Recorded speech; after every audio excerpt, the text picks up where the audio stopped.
اے کملی میں لپٹنے والے، رات کو قیام کیا کرو مگر تھوڑی سی رات، یعنی نصف رات یا اس سے کچھ کم قیام کرو یا کچھ زیادہ، اور قرآن کو اچھی طرح ٹھہر ٹھہر کر پڑھا کرو۔ ہم ان قریب تم پر ایک بھاری فرمان نازل کریں گے، کچھ شک نہیں کہ رات کا اٹھنا نفس کو سخت پامال کرتا ہے، اور اس وقت ذکر بھی خوب درست ہوتا ہے۔ دن کے وقت تو تمہیں اور بہت سے شغل ہوتے ہیں، تو اپنے پروردگار کے نام کا ذکر کرو اور ہر طرف سے بے تعلق ہو کر اسی کی طرف متوجہ ہو جاؤ۔ وہی مشرق اور مغرب کا مالک ہے، اس کے سوا کوئی معبود نہیں، تو اسی کو اپنا کارساز بناؤ۔ اور جو دل آزار باتیں یہ لوگ کہتے ہیں ان کو سہتے رہو، اور خوبصورتی سے ان سے کنارہ کش رہو، اور مجھے ان جھٹلانے والوں سے جو دولت مند ہیں سمجھ لینے دو، اور ان کو تھوڑی سی مہلت دے دو۔ کچھ شک نہیں کہ ہمارے پاس بیڑیاں ہیں اور بڑی زبردست آگ ہے، اور گلے میں اٹکنے والا کھانا ہے، اور درد دینے والا عذاب ہے۔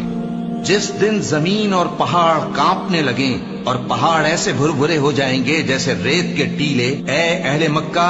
جس طرح ہم نے فرعون کے پاس موسیٰ کو پیغمبر بنا کر بھیجا تھا، اسی طرح تمہارے پاس بھی محمد صلی اللہ علیہ وآلہ وسلم ایک رسول بھیجے ہیں جو تمہارے مقابلے میں گواہ ہوں گے۔ سو فرعون نے ہمارے پیغمبر کا کہا نہ مانا تو ہم نے اس کو بڑے دردناک انداز سے پکڑ لیا۔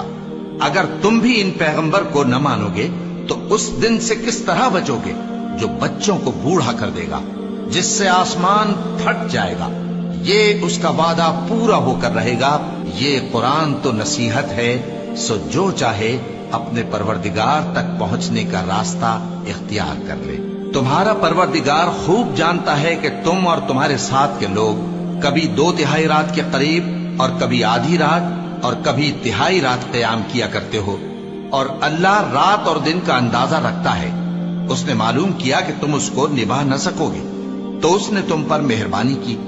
پس جتنا آسانی سے ہو سکے اتنا قرآن پڑھ لیا کرو۔ اس نے جانا کہ تم میں بعض بیمار بھی ہوں گے، اور بعض اللہ کے فضل یعنی معاش کی تلاش میں ملک میں سفر کریں گے، اور بعض اللہ کی راہ میں لڑیں گے،